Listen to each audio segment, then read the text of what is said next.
Why be somebody else when I can be me?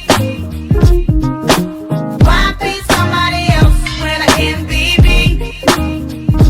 You're already taken, 'cause I'm in the making. 'Cause I'ma be me, I'ma be me, I'ma be me. Yes, sir. Yes, sir. I'm so good at being good. There it is.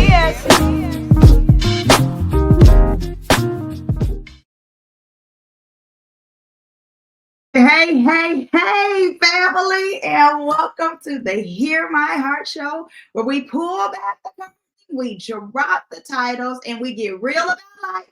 We get real about faith and every single thing in between. I am your host, Coach Tiffany, and your internet sister. So it could be Coach Tiffany, Sister Tiffany, whatever it is. It's been a little while since I've been called Sister Tiffany. That is funny. That's the church kid in me coming out. Don't judge me, leave me be, okay? Nevertheless, this is the space where hearts speak and hope is restored.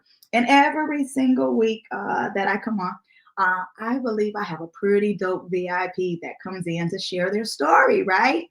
And they're going to share their story with us. They're going to share their struggles with us and their wisdom to remind you, yes, you, that you are seen, you are loved, and you are never alone. But I will say something that this has been pressing on my spirit. I really want to share something with you. Just because it's taking longer than you thought doesn't mean it's not happening, okay? I really need you to get that into your spirit. Just because it is taking longer than you thought does not mean it's not happening. Delayed is not denial. And the quiet seasons don't mean God forgot. That's something super important that I need you to understand. Sometimes the pause is protection. And sometimes the waiting room is where God is sharpening your discernment and He's detoxing your circle and teaching you something in that your spirit needs to rest before the release. Okay. You're not too late. You're not overlooked and you're being prepared. Yes, you are. So today, I need you to do something for me, please, and thank you. Before we get started, I need you to take a deep breath. Inhale, exhale. And in that process of that inhale and exhale, I need you to understand something. God's not writing your story. He's not just writing your story. He's editing it for your greatness, okay? Every scene matters, even this particular one, this scene that you're in, this season that you're in, it matters, okay? So I need you to keep showing up. I need you to keep trusting. I need you to keep believing. I need you to keep healing, and I need you to keep going forward. Don't give up, because this breakthrough that's getting ready to come, it didn't miss you. It's just coming in God's timing. And it still has your name on it. I'm not going to sing that song, but I know God's got a blessing with your name on it. I ain't singing. It's over with. You heard me sing in the beginning, okay? Why be somebody else when I can't be me? Yeah, I'm done singing. Nevertheless, I just need you to understand God's timing is God's timing, but your blessing is still coming and it got your name on it. All right, so we're going to jump into this show. I'm going to stop talking and I want you to pull up your chair and I want you to get your chair real close, okay? I need you to lean in. And in the process of doing that, today's guest is about to take us to school. She's going to take us to church and to therapy all in one. So I want to bring to the stage, to your forefront, my friend, Keyundra. Hello. Hello, Sunshine. How are you feeling today? I'm good. How are you? I am very thankful. I really appreciate that. And I really want to know sincerely something that you are thankful for. What's something you're thankful for today? I am thankful for, even though it is scorching hot in Arkansas, this has been my first summer since switching careers that I have been able to sit at home with my babies, love on them, but be obedient. Because I thought I was going to be, what people don't know about me is not only am I a special needs mom, but I'm very neurospicy myself. I have combined ADHD. So I get bored easily. And I was like, what am I going to do all summer break? And then it was like my season to like, okay, Lord, I'm about to submit my request to you. Like, what do you need me to do? And he said, just sit back and let me work. And we're not going to be bored because you're going to be working in obedience. Come on. That's something major, though, sincerely. Like, for us to be able to sit back and submit and be like, all right, you know what, God, all right, you in control. I'm going to let you go ahead and take this, or you take the wheel. Sometimes that's hard, especially for individuals that like control and that always have something to do. I have a to-do list every single day. I have a reminder list every single day. I have something that I have. And so for when God tells me those moments and be like, chill out today, I'm like, you ain't talking to me. I have a problem with saying that. I want you to know that. That's where I get in trouble too, because I'm like, look here, I'm getting impatient. And he was like, okay, you keep getting impatient and you're going to miss out. So I'm like, let me chill this summer and let you do you. I'm going to let you do you. I'm going to let you be God because you are sincerely in control. So, all right. I'm going to go ahead. I'm going to ride shotgun at this point and let you go ahead and do it. Mm-hmm. I know they say Jesus take the wheel, and I grasp the concept of that. But for me, I have to personalize it and say, Jesus, take my will. So it's not my will, but thine be done. So yes, I'm going to let you take the steering wheel because you're going to steer my life, but I need you to also control my will too. So, yes. Mm-hmm. So do something for me. Tell me a little bit about yourself. Who are you when all the titles and roles come off? I am, aside from being mommy, and I don't go by my last name. I am not a traditional educator because I'm a millennial. I'm a 90s kid. So my students call me Miss Kiki and not Miss Thompson. I am okay with it. Yes, because I don't feel like I'm old walking down the hallway. So yes, you can call me Miss Kiki. Just don't call me Keyundra because we got to put some respect somewhere. Put some respect on it. I am this really well-rounded, like, I'm a big kid. I like to have fun. I like to go dive into things. I tell people all the time, I'm an overgrown nerd. I like research. I like reading. I like adventuring. I'm into all the things. Very artsy. Okay. That's pretty cool though. So that's the cool side of you. You pretty adventurous and such. So that's the person you are, because you don't want me calling you by your last name. Now I'm feeling like I'm old because I low-key kind of like my last name being called. Call me by my last name. Call me Miss Wilkins.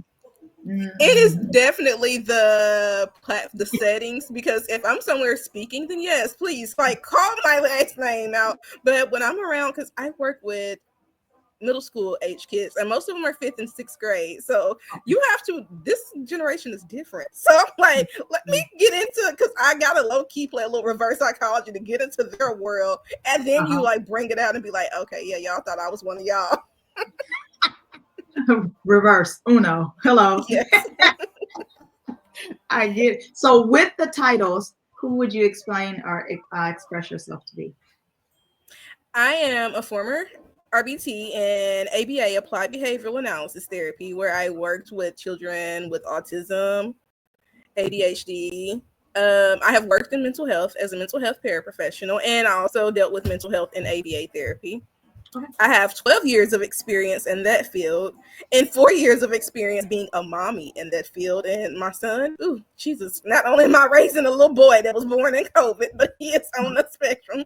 So, yes. My household is very, like, it's a lot of excitement with that one.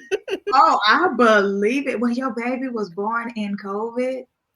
Yes, what was smack that? down So when the hospitals were shut down. You have a baby prior to that too, though, right? Yes, my daughter, she is 7, and she thinks that she is she has already set her mind up to, like, tell Simone Biles I'm coming for her.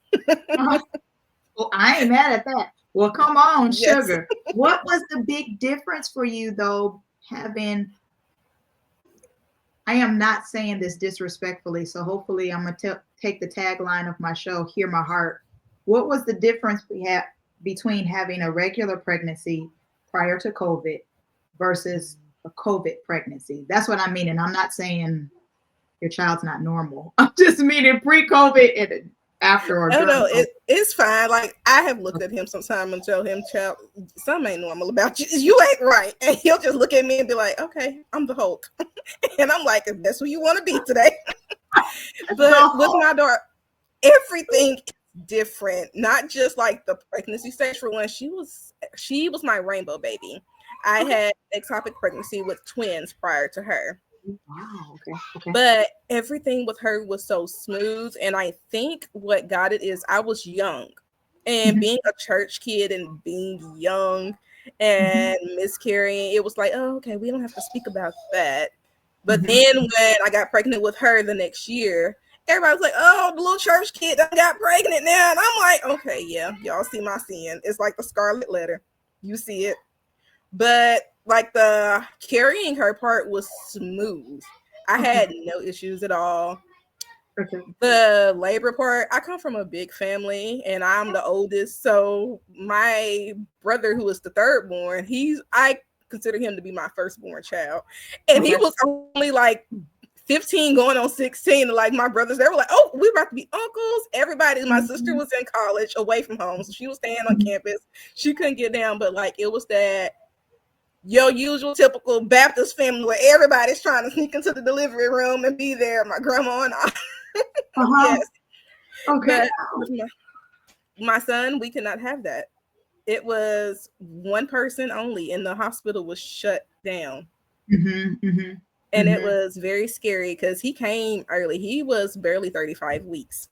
And I remember them telling my mom, okay, either you come in or the dad comes in. And my mama being who she is, she was like, who you think coming in there? That's my baby. I'll be there. And yes, they told her she could come in because I had to have an emergency C-section. Wow. And then things went left and they were like, no, you can't. Hey fam, real quick before we dive deeper into this conversation, if you're feeling what you're hearing, go ahead and tap that like button and subscribe. I mean, why keep all this encouragement to yourself?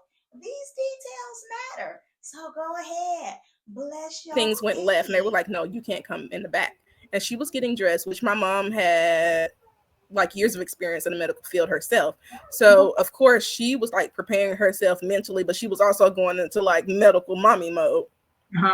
And the last thing I remember before like passing out and them wheeling me back was they told my mom that she had to choose because it was a 50-50 chance for both of us.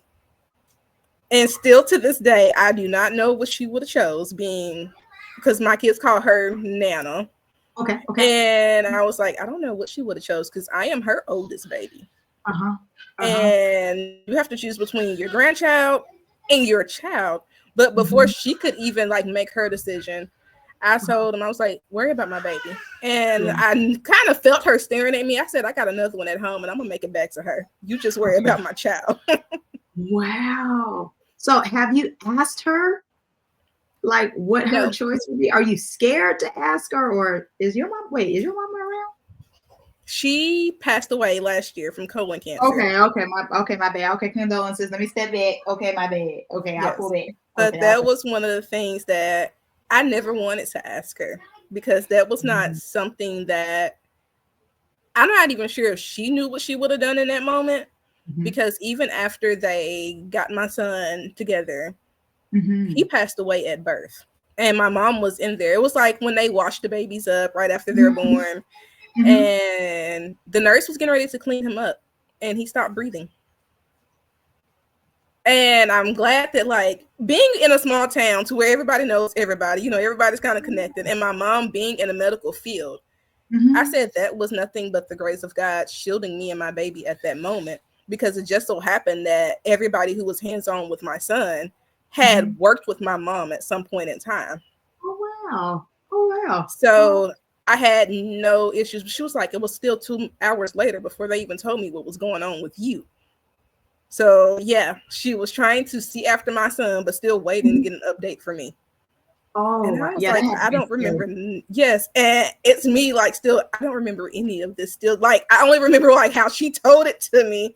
But I was like, but seeing her, even like my son is 4 and has had 14 surgical procedures, and she like even when she started her battle with cancer, right there, hands on. So I was like, I don't know what she would have chose. I don't want to ask her because I've seen what she's done as my mama and grandma. So yeah. Makes sense. It makes sense. I mean, I don't know. I'm just nosy. I'm asking my mom. I ask my mom a lot of hard questions. And I think a lot of the questions that I probably asked my mom, she was like, "Yeah, stop, don't ask me any of these things." But I'm like, I need to know. Look, I got questions, and I always gonna ask my questions. So I be wanting to know these things, but there's certain things she's just not ready to, and I have to understand her generation. They just don't like talking about some stuff. But yes, certain things to aid in my healing and for me to transition in life, certain stuff I needed to know. And I wanted to understand your rationale behind some of your decisions. I just needed to understand it. So I was just that kind of nosy kind of kid. I just really wanted to know that. So what season would you say in your life where you had to lean on God the hardest? I think that COVID season was that season, not just for me, but for my entire family, because I had peace in a way to where we had to quarantine. I wasn't around anybody, so I was able to like get my mental health in order. And I tell my grandma and my mom this, and I would tell them this all the time. I was like, for some reason, the Holy Spirit will tell me to be prepared. And I told them, I said, I kid you not. I remember being 5 months pregnant, and I saw my son. I knew he would like have autism.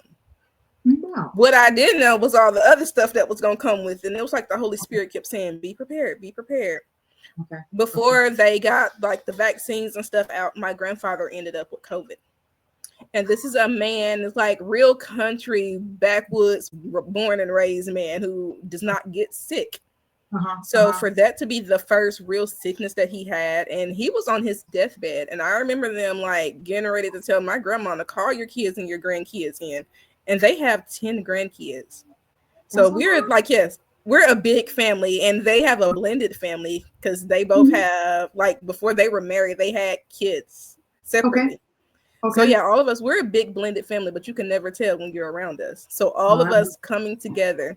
And then there was like a guilty portion because I was on bed rest because my pregnancy was high risk. And there were days when we would literally, when I tell you how close we were, smack dab, I don't know if you remember how hot it was during COVID when people was out there protesting in that heat. You got us all in the back of the hospital parking lot. Like, who ain't going to be out here? That's our grandpa. Like, you look up and all his grandkids and great grandkids are out there and his kids. Outside. How many kids is there? Because you said there's 10 grandkids. How many kids? They have 4, 3 girls and 1 boy. Okay. Yes. And it's funny because their youngest 2 daughters, my mom and my aunt, were best friends growing up. And as adults, they ended up being stepsisters. Yes. So like all of us, we grew up together. Like we knew her kids and all already. Y'all was already family. Yes. And like the nurses and stuff, they would like look out the window from the top floor and look at us all down there. We were like, this is just how we are. You're not going to tell us, because the grandkids, we're used to after church on Sundays and even on random moments, we're at their house. No, you're not going to tell us. But then there were the days when I could not, because I had to be on bed rest. And even for my siblings, being the oldest, and I'm used to being like mommy number 2, I had to like not go to when they shut down school and then they went back. Couldn't go to basketball games or anything like that for my little brothers. And then having my son, and my son ended up having his first surgery at 3 weeks old. Really? I'm nosy. What was the surgery? He was born with a deformed windpipe, and it's a airway disorder called laryngomalacia. And where it's like a little, like the soft palate of his windpipe did not structure firm enough, so it collapses. Okay. And it would cause him to stop breathing. At a baby, so this, you got a baby, like yes, you have a whole baby. This ain't like somebody grown that's walking around here. You got a whole baby. What did that feel like for you?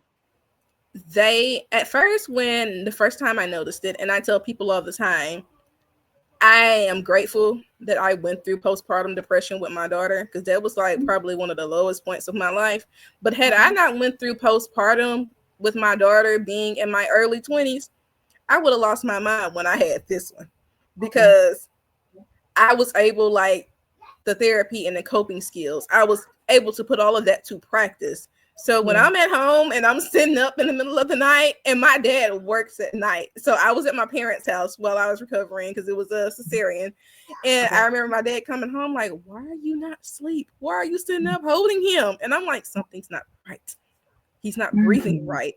We took him to the emergency room like after being discharged after 3 days because he was in the NICU, of course, when he was born. We were home about 3 days, back at the ER. And the guy told me, oh, it's just newborn tachyapnea. He'll grow out of it. And my mom, being my mom, she knew me because I'm her oldest. And I got a lot of her way. She was like, my child says she ain't resting on this. That's her baby. So I'm like, we're going to take him to the doctor. The pediatrician that we saw in the beginning. The emergency room said it's newborn tachyapnea. So I believe he'll grow out of it. And I'm trying to hold my peace. And I'm like, Lord, guide my tongue. So I was like, no.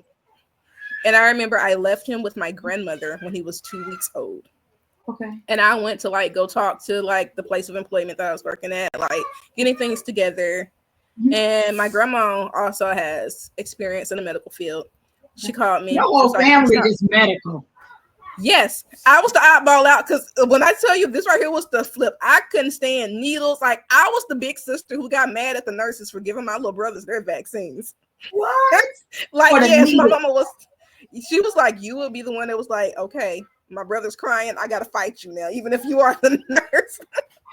So this like switched up a lot because I went the psych route. So when my grandma called me and she was like, she did CPR and she held him up in the air, took him straight to the doctor. He was breathing like he had this like little squeaky stridor noise. Okay. The pediatrician that we saw then in the same clinic, she said, oh, he has laryngomalacia. I have a 12-year-old cousin who deals with that. She said, I heard him down the hallway. That's called stridor. And I just looked and she was like, yep. And then she was getting in the process to like, you know, check his vitals and things. He stopped breathing when they put him on the infant table to weigh him. And she looked at me. She was like, you are going home. Yes. And she called like the ambulance stand. She said, I'm not letting you drive with him and you're not going home. I'm sending you to Children's. Wow. And that's how our whole journey started from like 3 weeks old. And I'm like, okay, every time we go to Children's, it's a new diagnosis. But yeah, they have had to like do Medicaid in Arkansas will only allow 4 corrective surgeries. He's had 4 corrective surgeries and it's still not fully correct. So we do deal with sleep apnea. He has severe asthma and it like played a part in his feeding issues. Wow. But that whole time. He also has autism and he's a sensory feeder, which is how I ended up writing my children's book, which is titled Zaire's Big Feelings About Feeding, because we went through the feeding tube down our nose, then we got our button in our belly. And when we got our button in our belly, I was like, okay, come on now. We can play around with some stuff. And we put him in, he was already in therapies and because he went to work with me. So he was like enrolled in all the therapies. His speech therapist, who was also his feeding therapist, said, it's aversion there. He just doesn't like the foods. And I'm like, okay, but you would think now that he's about to be 5, he would like venture off. So what is it that because you say he's a sensory. So is it about what he touches, he feels it like, or he tastes it and like, I don't like the taste of it and the texture of it? It's all of it. The touch, the feel, the smell, the look. And I think sometimes it's just the thought of it. Because I can even like ask him and he'll be like, I don't like that. And I'm like, but we ain't even tried it yet. I just know I don't like that. And it was one day he walked in the kitchen. I'm like, what is that smell? And I'm like, dude, this is like a regular meal that is cooked in his house every day. It just smells disgusting. I don't want to be in here. Wow. Oh yeah, he was like, I'm done with this. I don't know what y'all gonna eat. Well, y'all eat that. I'm not gonna do that. I am over that. What do you think is the lesson that, since you said COVID was like a tough time for you, a tough transition, what lesson do you think that you learned through that tough season that you still carry with you today? It was that inner peace and me knowing that, because I always would like, even though I was like strong-willed I was one of those kids, you couldn't doubt me when it came to like my academic success. But then I would always shy away. Mhm. And I don't know if it was like the older sister complex where the younger ones grow up, and you know how like they say the older siblings get pushed to the back burner and the younger ones have to like show out. So I learned just how strong and resilient I was. And that was one of those moments where I remember when he was 4 months old and we were at Children's, and they had diagnosed him with a rare blood disease called neutropenia. And that's when they decided to do genetics testing. And this genetic testing ended up coming back showing that he had a chromosome mutation that would cause autism, ADHD, and then explain like his global delays and things. I text my oldest sister on my dad's side, and I was like, I have to give it up here. And she was like, what do you mean? I said, I have to give it up. And I just had to, in that moment, pray. And she was like, you're praying a powerful prayer, so you need to be prepared for what's going to come after this. And I said, Lord, I'm giving this child to you. You prepare me and teach me how to be his mama, because I don't know what you got for him. Just let my baby make it out this hospital, and whatever you have for him, teach me how to handle it. Because if I got to handle it on my own, I'm going to go crazy. And I did not know what was going to come after that, but it was like that whole, like when you truly submit your child to God and you are like, okay, you are in control, he will calm you. Yeah. Oh, I know that was big for you. Was that kind of tough? Do you think it was a tough call? When I tell you like the anxiety, I remember having panic attacks before every appointment. And then like there was a time because you thought you would get a new diagnosis when you would go to the doctor? And seeing him, like the testing and having them, even still today, like as many times as he's had his blood drawn, having to get poked, hooked up to the wires and stuff, seeing your baby, especially when he was that small. And I'm like, they have him hooked up to all of this stuff. But the moment that I knew that I had to let it go is when they did his sleep study and his first seizure study. And we were back in the hospital after his 4th and 5th surgery. And they told us that they weren't letting him go home without a feeding tube. And it was one of those, you have to learn how to do it or we have to send the nurse home with you. Me being me, I'm like, nobody's coming into my house being over me and my kids while we're asleep. And I looked at my mom, because that was the first time that they had opened Children's Hospital up during COVID. And my mom could stay with us. And she looked at the doctor, and we called my grandma, because like it's one of those, okay, get your village together, let's pray. And she said, she's going to do it, because I've seen her. And I know what type of mama she is. So they brought the baby doll in, and I felt myself getting nervous. And my mama looked at me and she said, do you want your child to go home? Do you want to raise your own child? And it was like, okay, let's jump in. And she was like, I've never seen anybody jump in that fast. She said, this is the same person who did not like seeing their baby brother get shots. And when he graduated from the NG tube in his nose to having it put in his stomach, and me having to switch that out at home and do all this on my own. And I was like, I've had to like throw myself through crash course medical school to raise this child. But you're doing it. You are doing it. And I'm grateful for your tenacity, for you to be able just to jump in there and do it, because that has to be a tough task. Not having that with your first child. You have 2. Yes. Okay. Not having that with your first child, and now going through respectfully these extreme measures, that had to have been like a huge transition for you. Like now I'm super hands-on, not saying you wasn't with the first child, but before, hey, get yourself something to eat. Hey, all right, I'm gonna change your pamper, go away from me. Now this one, you're like hands-on, but then he's also kind of like, don't touch me, leave me alone. Why are you bothering me? And it's exactly that. And there was a time of mommy guilt, because me and my daughter, she is like my kids are like my little best friends. And you always, and I guess I never realized, like being that therapist and all of that, working with families, you don't realize what the parents go through until it's you in that position. So there were some families that I had worked with whose life became a different perspective from me. And I'm like, I have to make sure that she does not feel like she is thrown away from when she's an older sibling. She's big sister. I was big sister, so I get that automatically. But there were days when we don't know how long brother's gonna be in the hospital this time when he's rushed to the emergency room. You have to stay with your grandparents. And I would cry leaving her. And my grandma and my mom would tell me, you have to go be mommy. We got her. And I'm like, but I don't want to leave my baby. I don't like being away from neither of my kids like that. And like I would break down after she would FaceTime me. But seeing her step in and that was one of the things I always said I would never do is, even as a single mom, you are big sister. You're a kid too. Your job is to be a kid and be big sister. You don't have to step up and help raise anybody. You live a childhood that you're supposed to live. But she is protective over her brother. She, like, even at her young age, because they're only 3.5 years apart, she could tell you everything about his medical diagnosis, and people would be like, did she read this? Did you play it on YouTube? Like, how does she understand these things?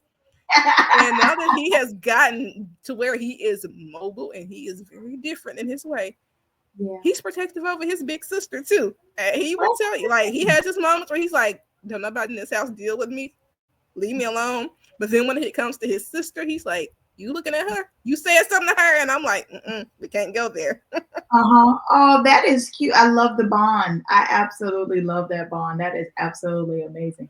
With all that you have been through and everything that has transitioned in your life, from the start of your life to your right now, what is something encouraging that you can say to our listeners here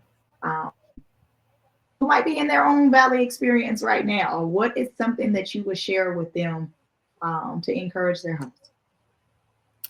I would tell them to not give up, even when it's like you're in that dark place or that place of isolation, because I look at it, the pandemic was isolating. Your isolation period is to prepare you and to show you how strong that you will be, because you have a journey. And we're getting ready to release my third book, and it's called A Mother's Call. And I wrote it because I know there are other women, whether you're a young single mom, church kid, having a baby, like lessons I learned in my 20s that I wish I had known ahead of time so I wouldn't have bumped my head so hard. And this is like a poetic call to response book to help guide those lessons. And it was also because losing my mom in my late 20s, I'm like, who do I call now for this life advice? So let me give somebody else these tokens so they can pass it on while I figure out who I'm going to call and vent to now, because she was that person. I would randomly text her and be like, girl, guess what done happened? Have you developed your circle since your mom's passing, or did you have a circle prior to your mom's passing? There were women in my life who had come into my life like during the end of that journey with my mom. And some of them was co-workers who were like older than me, and they like guided me through the whole public school transition. But then one is actually now my work mom, and one of them taught me, because I am working at my old middle school. So I'm like, you went from being my 5th and 6th grade math teacher to being my co-worker, and now you're like mommy figure. And I've always been a grandma's baby, so I think I cling to my grandma extra hard now, to where I literally just drive over there just to go sit over there for hours. Wow. Well, at least you got grandma still. Yes. That is a beautiful thing. I absolutely love that. I do want to know something too. But that's the last question. I ain't gonna keep bothering you because I have questions. I always got questions. I'm yapping them. What's your guilty pleasure? Guilty pleasure snack, or what's a TV show that people wouldn't guess about you that you like? I am one of those, I snack on ice cream and stuff late at night when the kids, like, I will hide my stash of my favorite ice cream in the back of the freezer so they can't see it. But one of the things that my friends, because they know me to be like a church kid and all of that, and when I tell people, I'm like, okay, but I'm also, they're like, you write like in various genres. How do you do this? And I'm like, because I read books that you wouldn't think that a little church girl was in high school reading. But I like, I was reading like the Zane book series and Kimberly Lawson, Carl Weber. I am obsessed with family business. Like, people do not know that about me. They think I'm like all the Hallmark shows, but yes, I am like clocking it every time I get on, like, okay, Carl, when's the next season coming out? Because I done read the book and I need to know.